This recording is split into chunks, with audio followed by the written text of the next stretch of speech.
Jai Guru everyone. I am Sujata from SME class. Today we will learn class 9 science. Chapter 1. The name of the chapter is matter in our surroundings.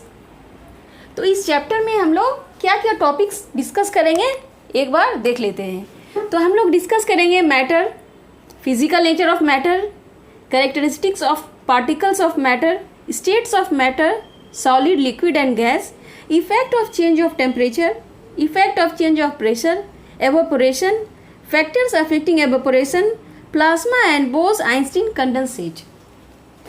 So now let's start the class.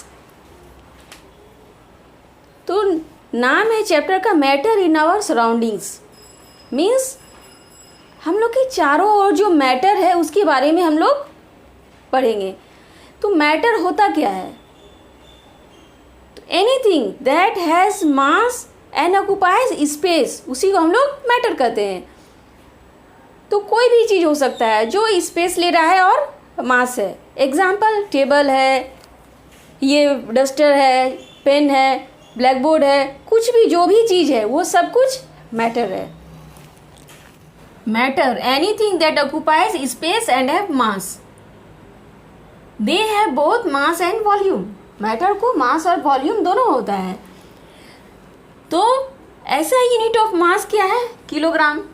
ऐसा unit of volume क्या है? Metre cube या litre.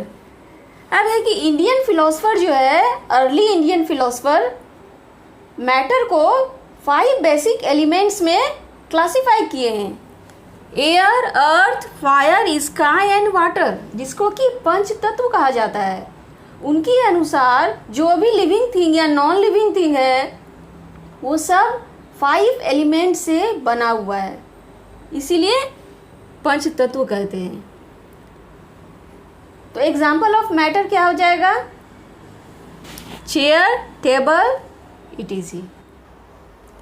So now physical nature of matter.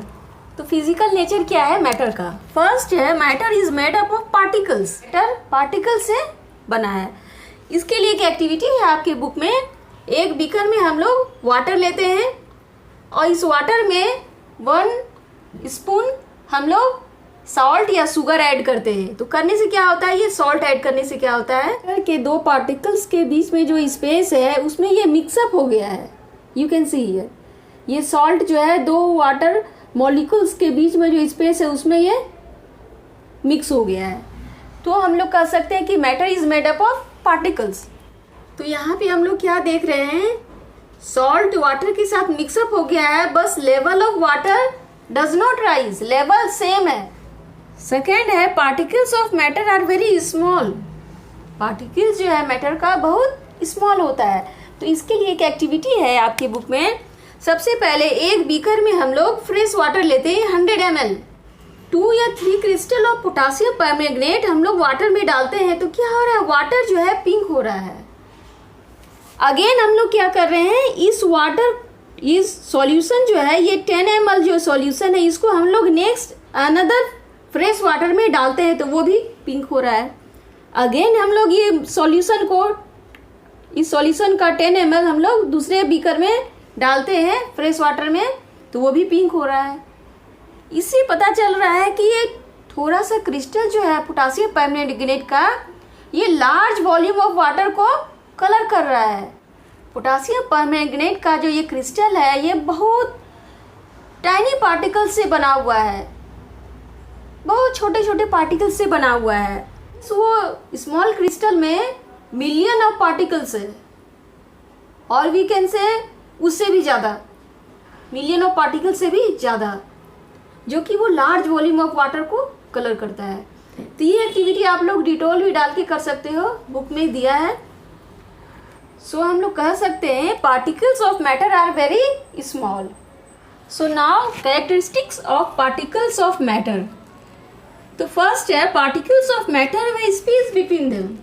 Particles जो है matter का, उसके बीच में space होता है. इसका एग्जाम्पल है कि जब वाटर में हम लोग सॉल्ट डालते हैं या शुगर डालते हैं, या फिर जब टी बनाते हैं, कॉफ़ी बनाते हैं, नींबू पानी बनाते हैं, तो उसमें जो भी मटेरियल डालते हैं वो मिक्सअप हो जाता है उस वाटर में.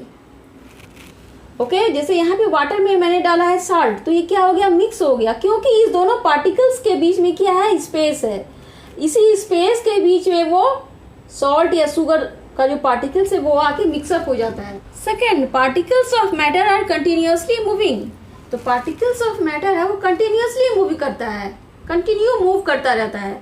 इसका एक एक्टिविटी है इंसेंस स्टिक, मीन्स अगरबत्ती अगर घर में के किसी भी कोने में जलाते हैं तो उसका खुशबू जो है पूरे रूम में फैल जाता है, क्योंकि पार्टिकल्स जो है वो कंटिन्यू मूव कर रहा है, इसी वजह से पूरे रूम में खुशबू जो है फैल जाती है। सेकेंड है, एक बीकर हमने लिया है, उसमें वाटर डाला है और वाटर में रेड इंक डाला है, और दूसरे बीकर में वाटर में हनी डालते हैं। तो क्या होता है, रेड इंक डालने से वो जल्दी मिक्सअप हो जाता है, बट हनी डालते हैं तो वो सेटल डाउन, पहले वो नीचे आके सेटल कर जाता है, फिर धीरे धीरे मिक्सअप होता है, क्योंकि हनी में जो है डिफ्यूजन रेट बहुत कम है, डिफ्यूज बहुत धीरे करता है। अब डिफ्यूजन क्या है, the intermixing of particles of different types of matter on their own is called diffusion.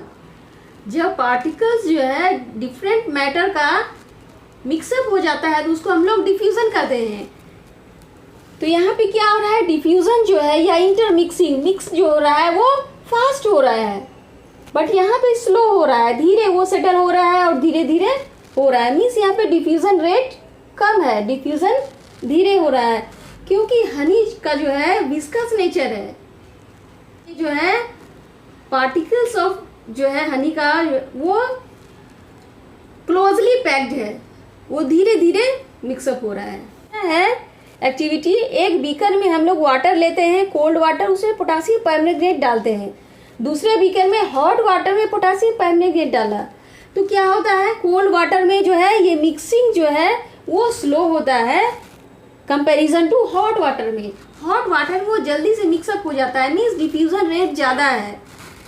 Hot water में डिफ्यूजन रेट ज़्यादा है, क्यों ज़्यादा है, तो पार्टिकल्स ऑफ मैटर ये है, ओके ये जो पार्टिकल्स है ये कंटिन्यू मूव करता है, और कंटिन्यू मूव करता है इसको क्योंकि उसमें काइनेटिक एनर्जी होता है। तो काइनेटिक एनर्जी क्या है, फॉर्म ऑफ एनर्जी है जो कि उस पार्टिकल्स में है मोशन के कारण।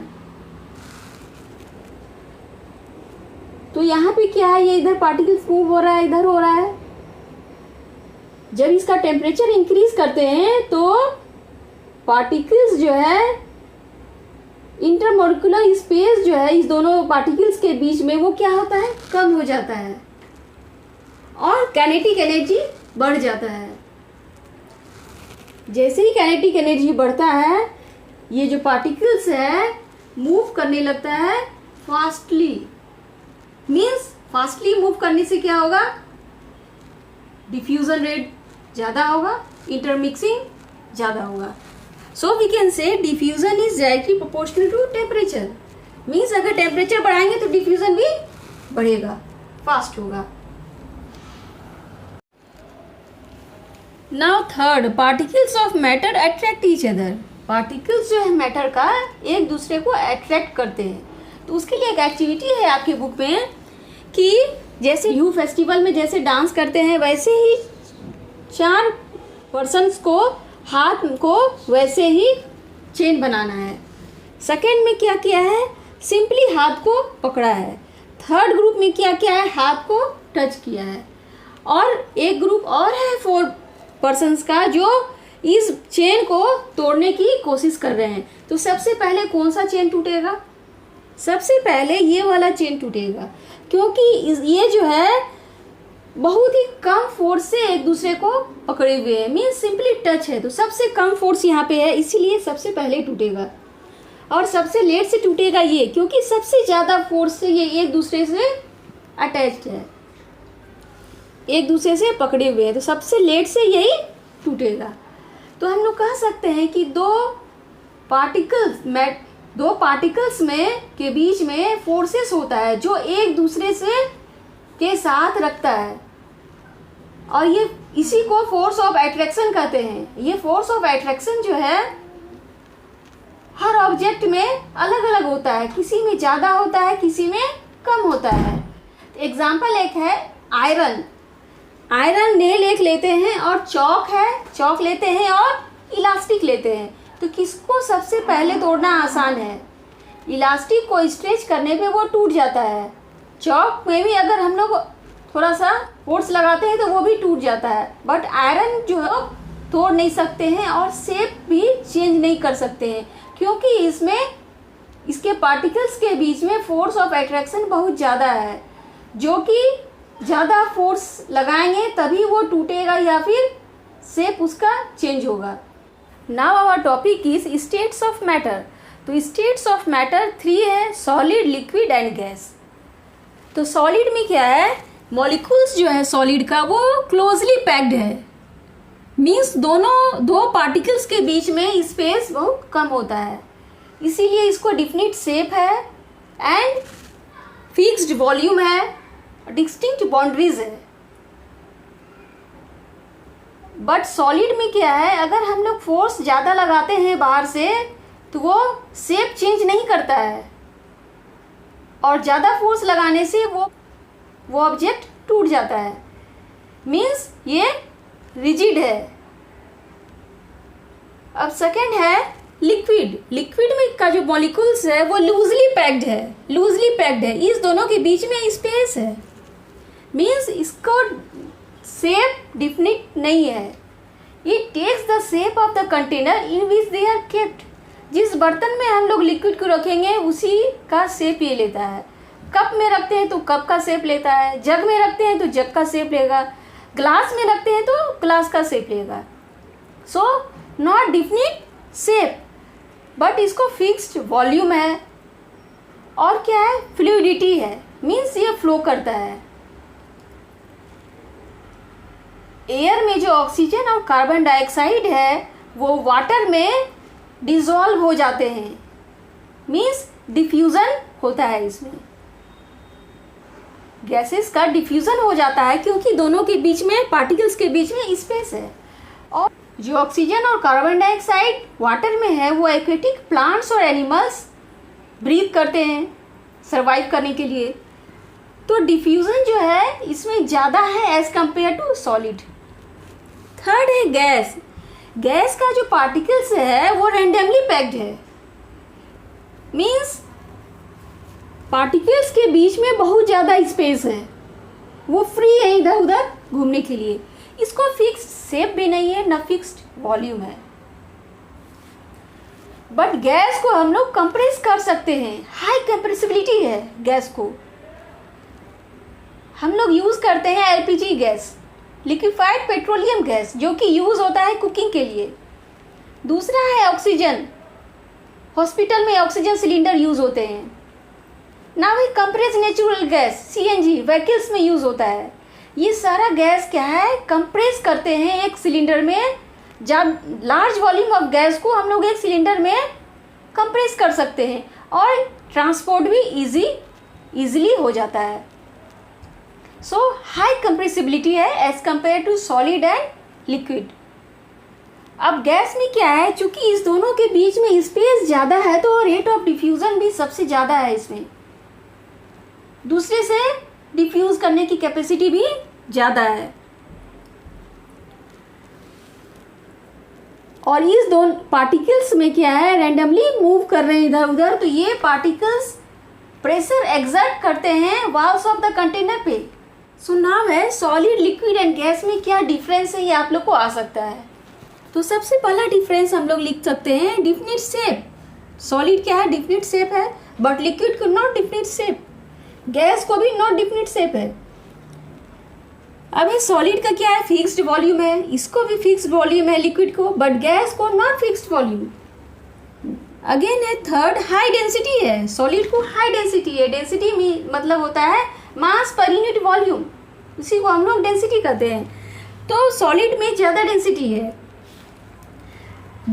लिक्विड में lower density as compare to solid, gas में negligible density as compare to solid and liquid, इसमें डेंसिटी एकदम ही कम है, नहीं के बराबर। फोर्थ है रिजिड। सॉलिड क्या है, रिजिड है, रिजिडिटी है, मीन्स शेप चेंज नहीं करता है। लिक्विड नॉट रिजिड, ये आसानी से अपने शेप को चेंज कर लेता है। गैस भी नॉट रिजिड है, अगेन है नॉट फ्लूइड, सॉलिड फ्लूइड नहीं है, ये फ्लूइड है और गैस भी फ्लूइड है। अगेन है सॉलिड, इनकम्प्रेसिबल है, इसको हम लोग कंप्रेस नहीं कर सकते हैं, ज़्यादा फोर्स लगाने पे वो ब्रेक हो जाएगा ऑब्जेक्ट, बट कंप्रेस नहीं कर सकते हैं, पार्टिकल्स के बीच में स्पेस कम होता है। Now liquid more compressible compare to solids, ये कंप्रेसिबल ज़्यादा है as compare to solid. Gas में हाई कंप्रेसिबिलिटी, सबसे ज़्यादा कंप्रेसिबिलिटी गैस में होता है। नेक्स्ट है मिनिमम काइनेटिक एनर्जी, सॉलिड के पार्टिकल्स को काइनेटिक एनर्जी बहुत कम होता है। काइनेटिक एनर्जी है it is the form of energy that a particle has due to its motion, motion के कारण जो भी पार्टिकल को एनर्जी मिलता है उसको हम लोग काइनेटिक एनर्जी कहते हैं। तो क्योंकि यहाँ का जो पार्टिकल्स है वो फिक्स्ड है, वो मूव कर रहा है बहुत स्लोली, सो काइनेटिक एनर्जी भी कम है। बट लिक्विड में है more kinetic energy compare to solid, क्योंकि इसमें लूजली पैक्ड है, इस दोनों के बीच में स्पेस है, सो ये लोग को काइनेटिक एनर्जी ज़्यादा है। मैक्सिमम काइनेटिक एनर्जी है गैस को, क्योंकि गैस के पार्टिकल्स के बीच में इंटरमोलिकुलर स्पेस सबसे ज़्यादा होता है। Diffusion is higher than solid, diffusion जो है सॉलिड से ज़्यादा होता है लिक्विड में। डिफ्यूजन वेरी फास्ट, डिफ्यूजन जो है बहुत फास्ट होता है गैस में। तो मिलते हैं नेक्स्ट वीडियो में। जय गुरु।